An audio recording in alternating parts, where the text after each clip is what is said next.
Okay, I guess it's fine. I'll just start now. Can you hear me over there in the back? Because I'm coming down with the flu a bit, so I hope my voice will carry, but in case you don't understand me, there's more chairs here. Just in case. Okay, so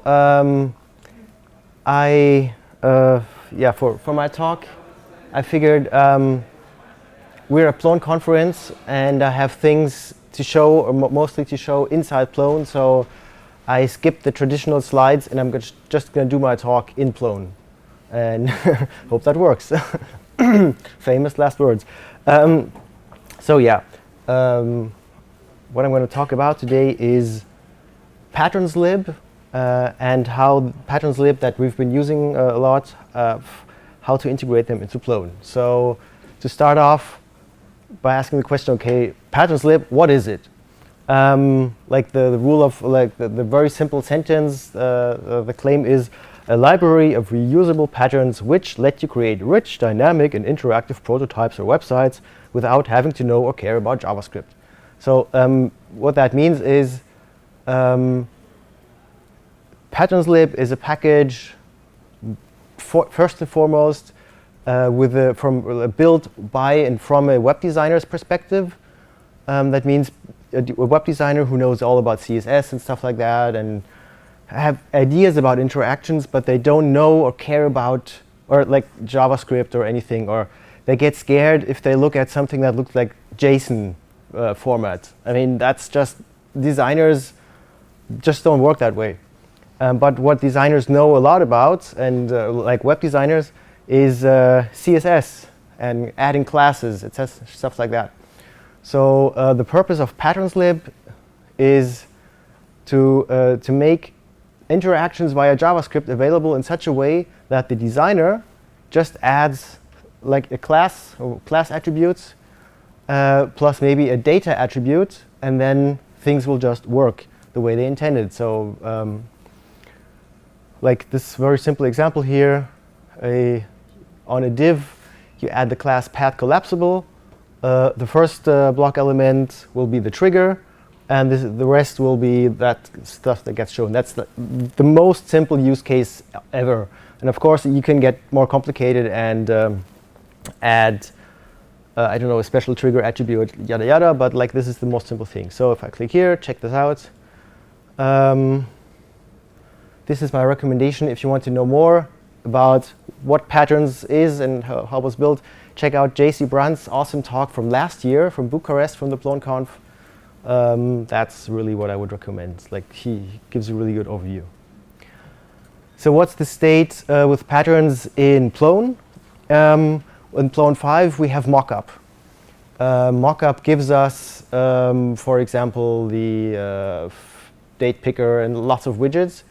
And mockup, long story short, started as a fork of patternslib.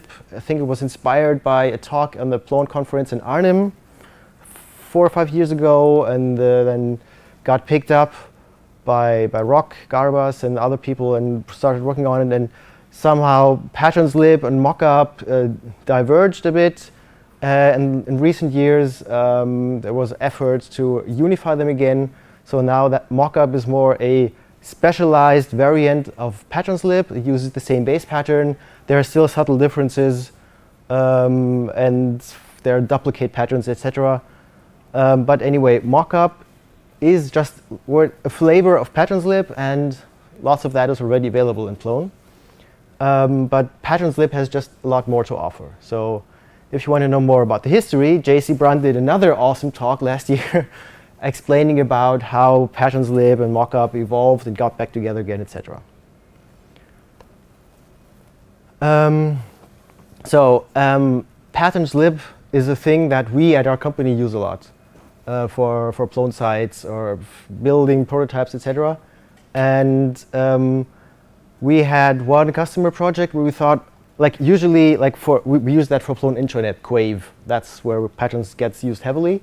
But we also had a smaller, just pure Plone 5 project, and we just wanted to use more patterns than mockup offers us. So we thought, actually, we have all these cool patterns available. Why don't we just try to integrate them in a simple way in Plone so that other users can just install a package and use them. And so this is where plone.patternslib comes in. As I write here, it's still in an early stage, but already you can use it and work with it. Certainly it can use improvements, but to start off, it comes already with some example pages. Like if I click here, you will see it just offers some browser views that demonstrate, okay, this is a pattern, so this is pat switch. I can switch based on input a class, for example, really simple example. And then there's always a link to the documentation. Or the other example is a clone, which I really like. You can build a form and add as many extra fields or groups of fields as you want, remove them again, etc. And all this just by adding a few classes and data attributes. So if I click here on the documentation, it will go to the patternslib website and just show you for every pattern how it, like the demo, this is where I copied it from basically, usage examples, and often at the bottom the optional reference, what can you really, like what data attributes can you really put in and to make it, to adapt it more. Somewhere? Sorry? That's on the network, the internet somewhere? That's patternslib.com, yeah. Okay. And but that takes me actually to my next slide, because the resources where to find that. So patternslib is patternslib.com, like it's the core package, and patternslib is completely agnostic of Plone. You can use it for whatever. You can use it to build, like we use this a lot to build prototype sites, and they just run on Jekyll. And afterwards, we just take that very prototype that has all the CSS and all the interaction, and just use the YASO and apply it to Plone. That's our workflow for most of that. But you don't need a backend behind patternslib. If you have, you can really build one simple one-page sites with that.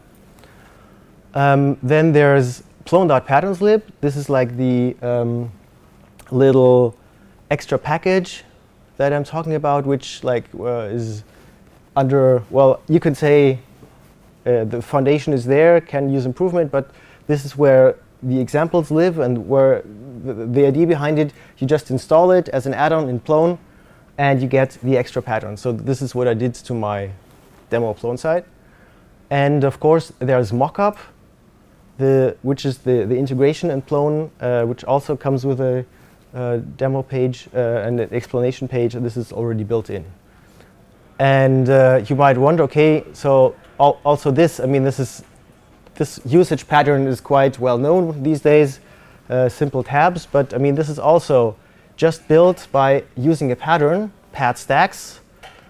Basically, you just define a section, like an article section called the pat stacks. Every section in that gets a unique ID, and you just need anchors that reference those IDs. And to prove that this is really plain Plone, like this is the page, this is the slide actually. So everything is there. I just added a simple Plone page and put the stuff in there. So I do have the formatting is not nice, but here I have the article pat stacks and like section ID patternslib, yada yada, section ID Plone, and I just reference them up here. So that's you don't need anything else if you have that package installed.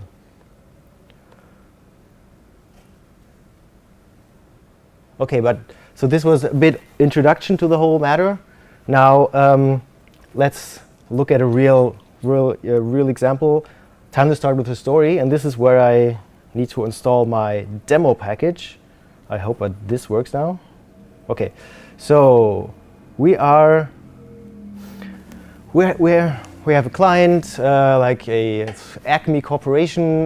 They're a international manufacturer of handy products, from animal delivery services to Z for whipped cream, whatever. Anyway, global player. They have they're spread all over the world. And they have different plants production plants where they produce all their fancy things, and they don't do that all by themselves. They have suppliers. And so these suppliers, they deliver goods to various of the production plants, and they want to check the quality. So these suppliers get audited from time to time. That results in an audit report. So for every supplier, there will be one or more audit reports, and there can be different types, etc. So this is a classic requirement that you can fulfill very nicely with a Plone CMS. It doesn't have to be Plone, but with the CMS. But Plone is a nice fit. You can build your custom content types, etc. Store the data, yada yada. And then there's this vague client additional request, but it should look nice and modern and flashy. Like, that's sometimes the request you get. Make it look nice. Well, what? How? Well, you know, nice.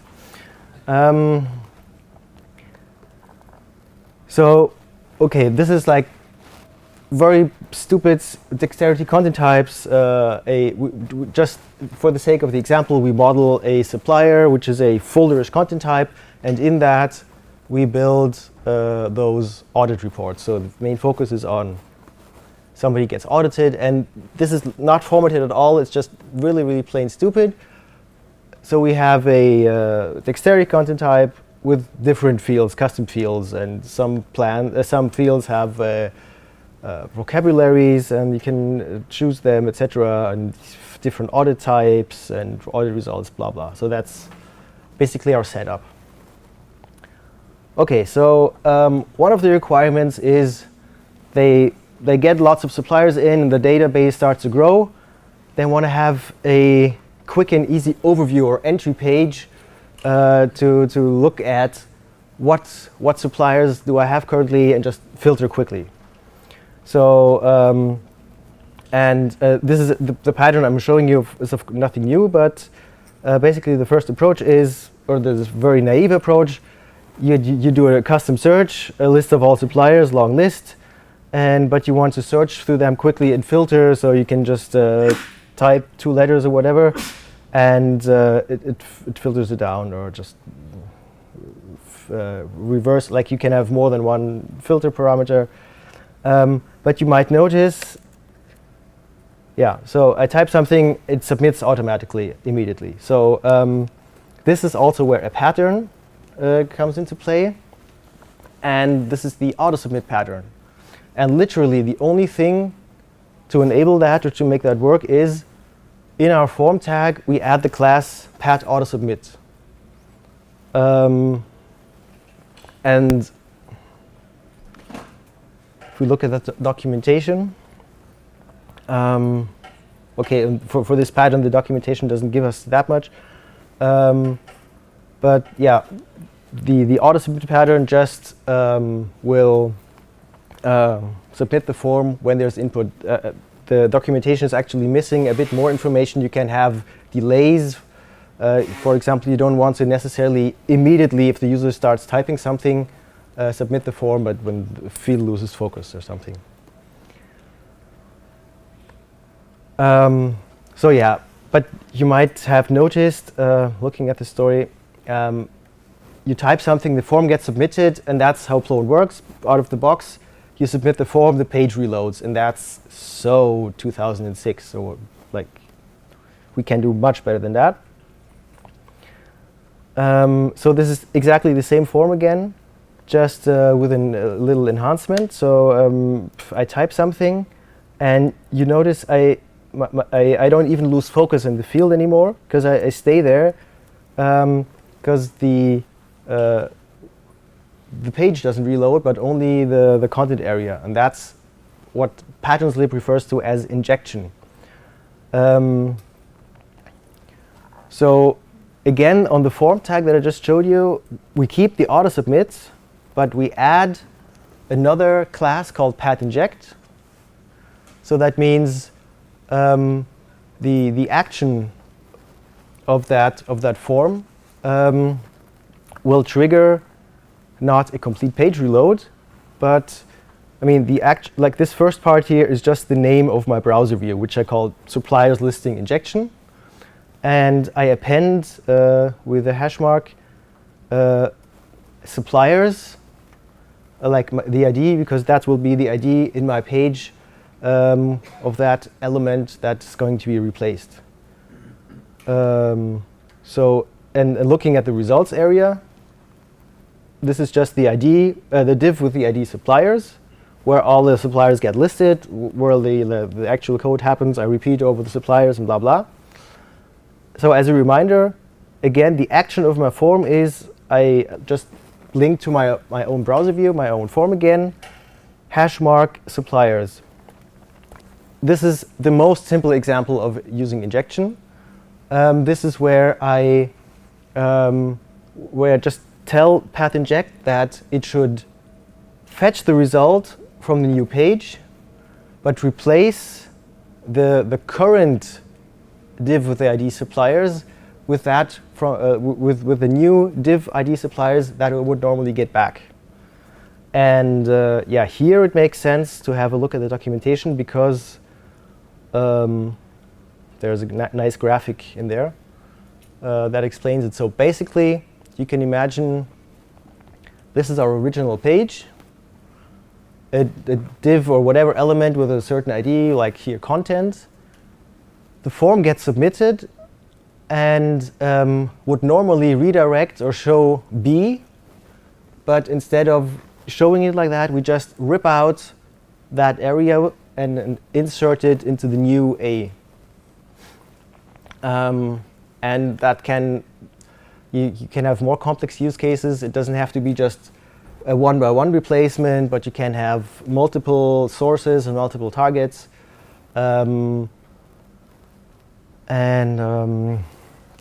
Yeah, just scrolling down a bit more. So here's an example that I want to highlight. You don't. Sorry. Sorry. Nothing. Oh, sorry. You don't necessarily. I mean, the example that I showed you, just linking to an action tag or an href with the ID is the most simple example, but you can also be more explicit and with a data attribute define, okay, my source is an element with the ID source and target 1 from the new page, etc. So what I showed you in the example is just like here. This is the equivalent of what I show you in my example.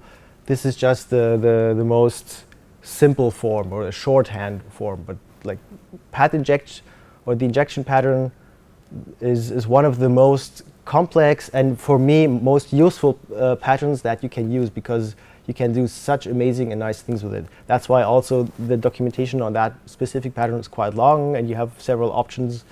So I'll leave that to you, to the interested audience to read that up on their own time.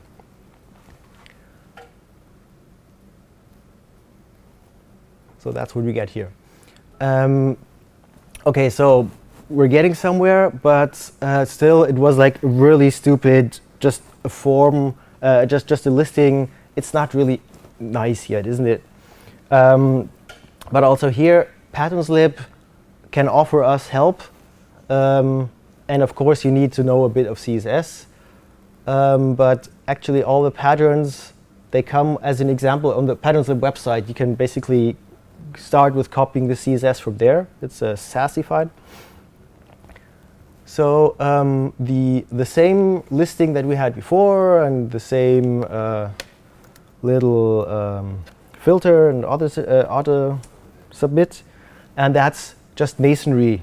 That's just a way of aligning box elements. And so if I don't know, resize, that it will automatically readjust, or if I make my browser window smaller, like that. So that's a pattern that just wraps the existing package masonry and makes it available as a class attribute. So you can say this is, okay, here, define in this area, use pat masonry. And in that case, you just give it a selector. class tile. So in all my results, every name of every supplier, I just give it the class tile, and Pat Masonry will pick up on that. Excuse me.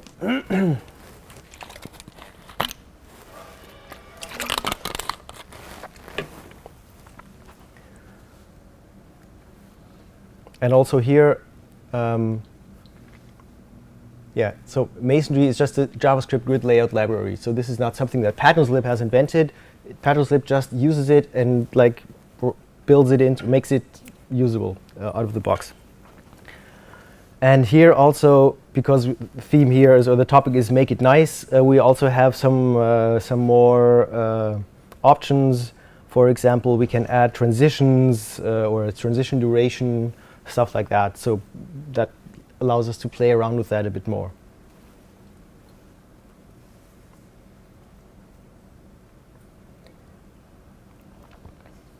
Okay, so that was the one example of making like this overview and like adding a auto submits with injection.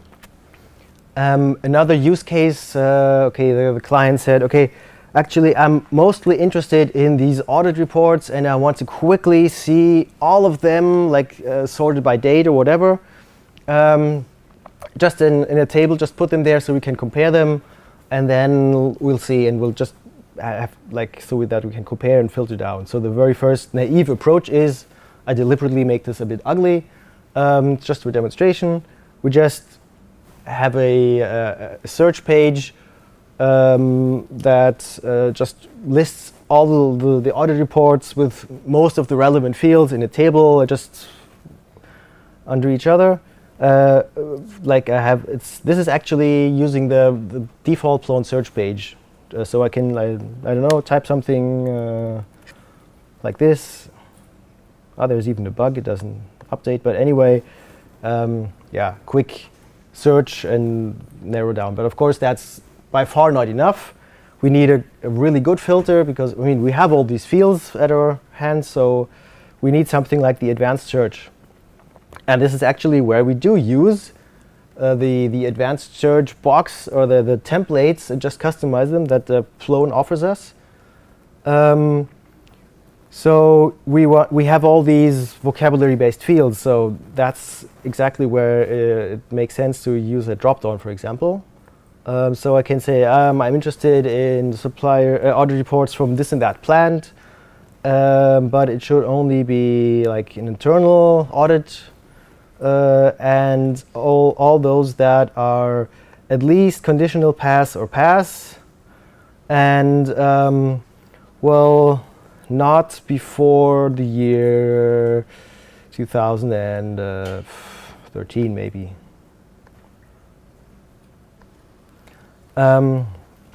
So this is not rocket science, but it's just was for us really easy and quick to build a little filter that is really nice and slick like that. I know that mockup already comes with something that's similar like this. So this is a select to widget. I just think that the patternslib one is a bit nicer to use. So this is called the pat autosuggest. So you have an input widget. You put the class autosuggest on it. And then you have several options to define where the suggestions that you see there come from. You can just add a list of words. Or you can say, yeah. Or in this case, I opted for the JSON option, just to show you that even though designers hate JSON usually, and some patterns do like make a concession, and like because in that case it just it's so handy to pass in data as JSON. Like this is the example for the plant. I pass in just a very simple JSON data type ID to a title in there. And since the vocabulary is fixed, I add the additional parameter allow new words equals false. That means I'm only able to select stuff that's already there as a vocabulary. And a different example would be a user picker or an email picker field that would, if I start typing something, would show me the existing users with or the emails that match my input. And if it doesn't find anything, then I can just add something new. So that's where allow new words would be true. So actually, I only use it as a drop-down, but I can start typing something like this. That's basically, I mean, with only 4 elements in there, it's easier to just use it as a drop-down. And the second one here, very similar, but with an additional parameter. I don't want, like in this case, it doesn't make sense to have an AND search or with more than 1 element. So if I want to select something else, I first have to delete the first and pick something else. And that's just another option. Maximum selection size equals 1. Don't allow more than 1. And again, looking at the documentation, we have several options here. Like as I said earlier, to pass in the words that like are the part of the basis of the suggestion, I can just pass in a list, or I can pass it in as JSON and a URL to as a JSON data structure, and that can even be, like in my example, a URL to some element in my view or whatever. Sorry, not URL. It can be a variable that comes from my view.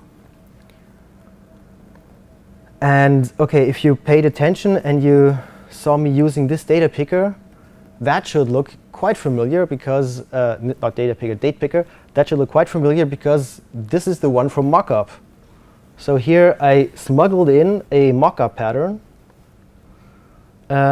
which is pat pick a day. So the gist is, I mean, mockup and patternslib are not mutually exclusive, not at all. Actually, they work nicely together. But it depends. In my experiments, I found a few cases where, I don't know, putting a pat pick a day inside a pat clone gives problems. But this is something that the JavaScript guys, the developers, obviously we need to work on that and fix that. But actually, that's the whole idea, that patternslib and mockup are complementary. And of course, yeah, this one, mockup, also comes with documentation on their own side, on its own side, how to use the pick a day pattern. OK, but as with every client project, there comes this one requirement where you think, OK, now they're getting a bit crazy, but OK, what do we do about it? I mean, everybody knows that. So in this case, our audit results, they can be of different types. They can be a financial audit or operational, whatever. And the outcome is basically always a pass, conditional pass or fail. But it must be called differently depending on the audit type. Well, so in one case, it's ABC. In the other case, it's just the other way around. It's CBA. Or in the other, it's green, red, yellow. Now, as in a display sense, I mean, just displaying the results and substituting an ID for the actual value, that's trivial. I mean, that's what programmers do. But the question is, they want to do that already in the input form, in the edit form. So if I input something and select the audit type, I should get the options for the result depending on what I just input earlier. So again, looking at a random audit report. So we're interested in this audit result dropdown. So currently, the options are ABC, set to C. If I switch the audit type up here to financial, it will be CBA, like it will still be the same value, but it just gets exchanged. Or operational will be red, fail. So if I switch it I don't know, to yellow and save, it will like here deliberately show the internally stored value, so it's still conditional pass, but it just gets exchanged on the fly.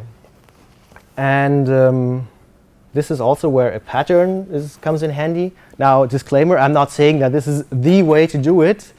It was just for us a quick and easy way to handle this kind of requirement, to use the pat depends pattern that lets you show or hide elements in a page depending on previous user input.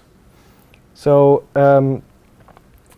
like in the example before, this shows the code for if the audit type is set to operational, then my values are green, yellow, red.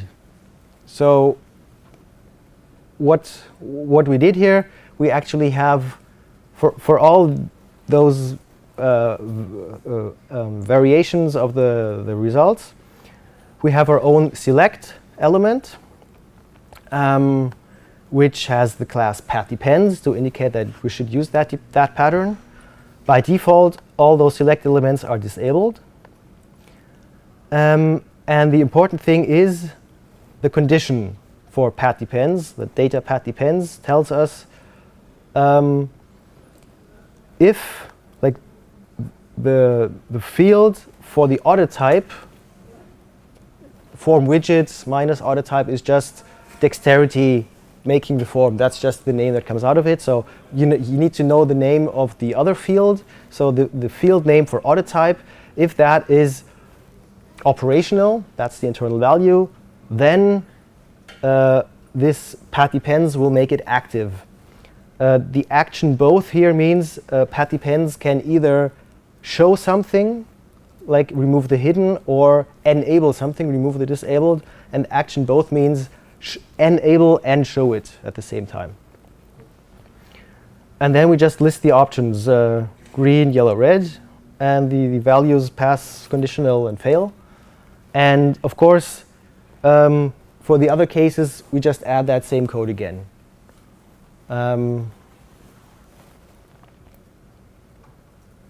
So yeah, again, looking at the documentation, so the demo on the PatternSlib website has a bit more, like some extra examples of what happens, but just by this is just a simple way, or like front-end centered way of manipulating your forms on the fly.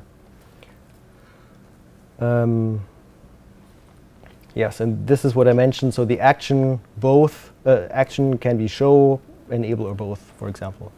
There's also a few transition effects that you can use.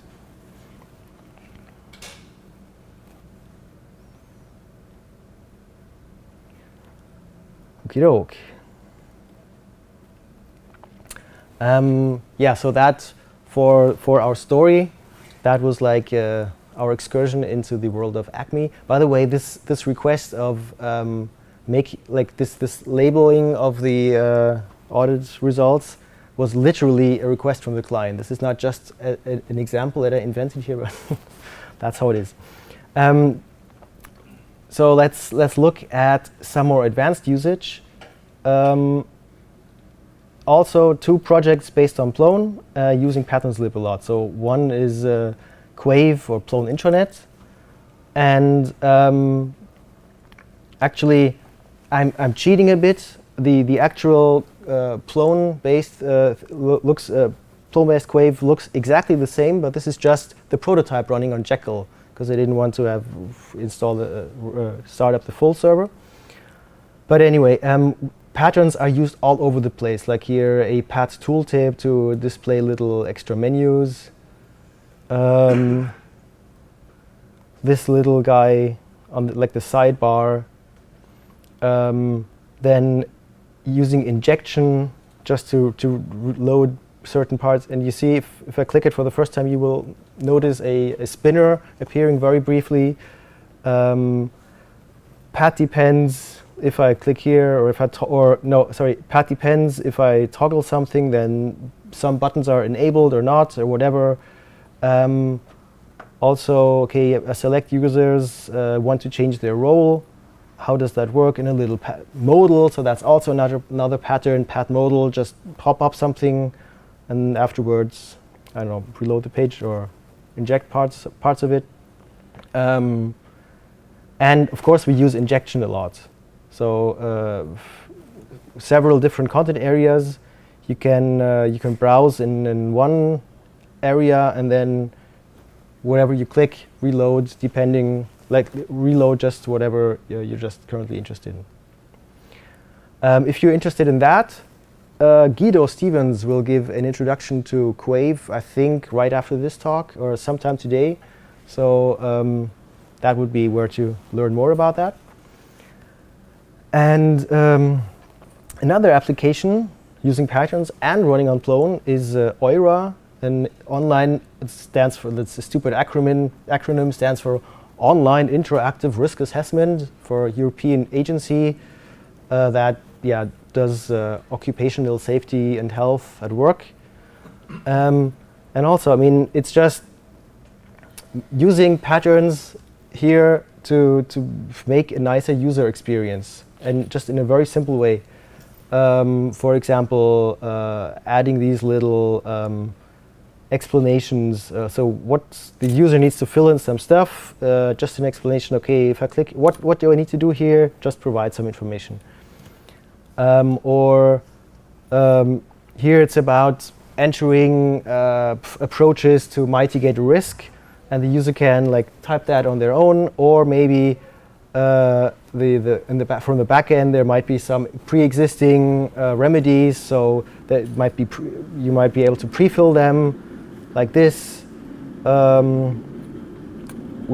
This is a pad collapsible that I used before in my talk.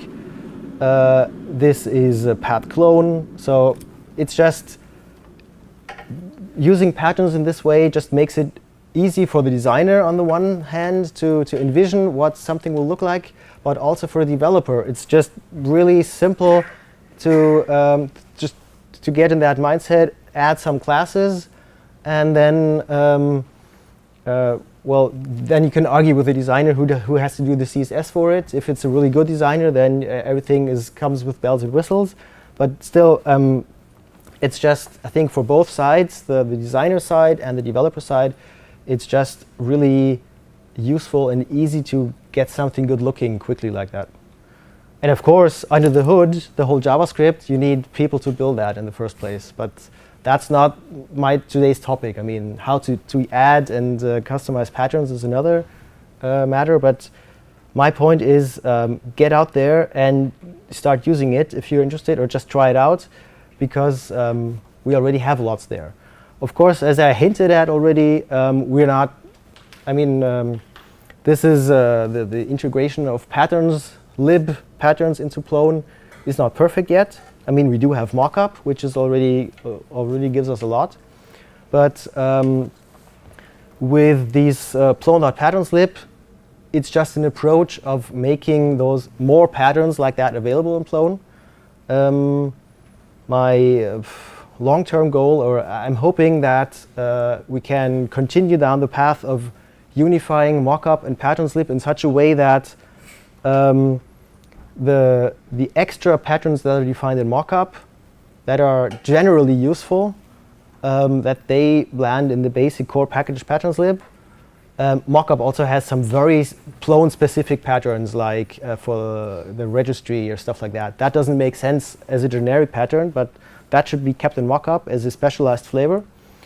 And I don't know, at someday, just when mockup and patternslib are unified or streamlined, have the patternslib fully integrated into Plone, unless, of course, Plone is going into a completely other direction with Angular 2 or whatever.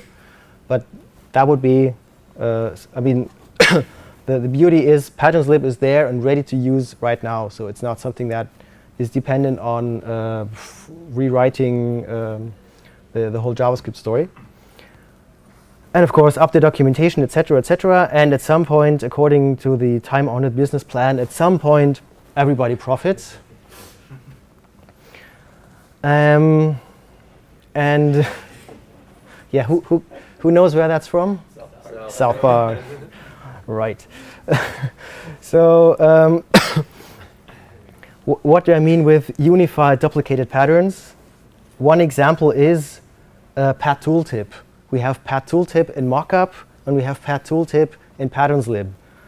This is the mockup one. This like works half the time. Okay, here I hover over it, setting the data toggle. So I hover over something and I see a tooltip. It can be formatted much nicer. I didn't bother to copy over the nice CSS, but anyway, looking at the mockup page, it's just, I think, to my knowledge, the mockup pattern just offers you hover, and then it works like this. But compared to what patternslib offers, the tooltip pattern just has a plethora of use cases. You can activate it by click. You can fetch external content. You can, or just show the same content. You can even tell the tooltip where it should attach itself to, like left, right, bottom, whatever. Can be sticky, so I can scroll the page and it stays there until I click outside of it. I can have a tooltip that even if I click outside, won't close until I have a close trigger. I can have rich content like this, not just text, but like formatted content, etc. So, and there's, I think, a few more patterns which are similar but have different names. Like, I mean, what I was trying to rave about earlier, the path inject, which I find really useful. There's something similar in mockup called path content loader, which does similar things, but in my opinion is just not as advanced, or it's a bit more difficult to specify the actual action. I mean, with injection, an injection works on an a tag or a form tag, where you already have an href or an action. So that's the address of the page that you're going to inject. And with a content loader, you have to specify that extra, I think, in an attribute, whatever. I mean, that's small things, but I mean, there's a bit of duplication and similar things going on. That's also why, I actually need to open the resource page again. That's actually why plone.patternslib will not offer you the full set of patterns that patternslib offers yet, as it says here on the README. For example, as I mentioned, the pat tooltip or toggle, because they either conflict or some other things. Yeah, almost there. Some other things just are conflicting, but this is like, we know our work is cut out for us. We want to make them available and unify them. I just cannot really say if it's going to happen tomorrow or in 3 days, but yeah. Gist is go, yeah, and finally, again, check out patternslib.com. Shows you all the patterns that there are, all with examples. And going back to my story, I think, luckily, I reached the end. So yeah, questions, please. Yeah, on your autocomplete or autosuggest, I have another similar thing. It's called type ahead. Uh-huh. And what I need to do is display not just the genus and species of a plant, but also its common name. Is there a way to, so like you type in the first few letters and you get to see a list of those things in your list of options to select. Does any of these tools implement that feature? I mean, that should be possible. So that would be the pat autosuggest. I'm not sure about your exact use case, but you can define if you type something here, like Apple. Yeah, and then you can have like make a difference between the internal ID and the value that's shown. So the internal ID would be the Latin genus and species name, right. And you could then in brackets show the complete title so that you can separate it like that. I'm not sure if that really fits your requirements, but that's exactly possible. what I'm doing. Yeah. It's if you look at the attributes, either for the prefill or the words, you can, I mean, the example of ID versus title, and ID could be just the Latin name, and then title, Latin name plus the trivial name or whatever in Common bracket. name. Common name, yeah. Yeah. Okay. Anything else? Okay, well, thank you for your Thank you. attention.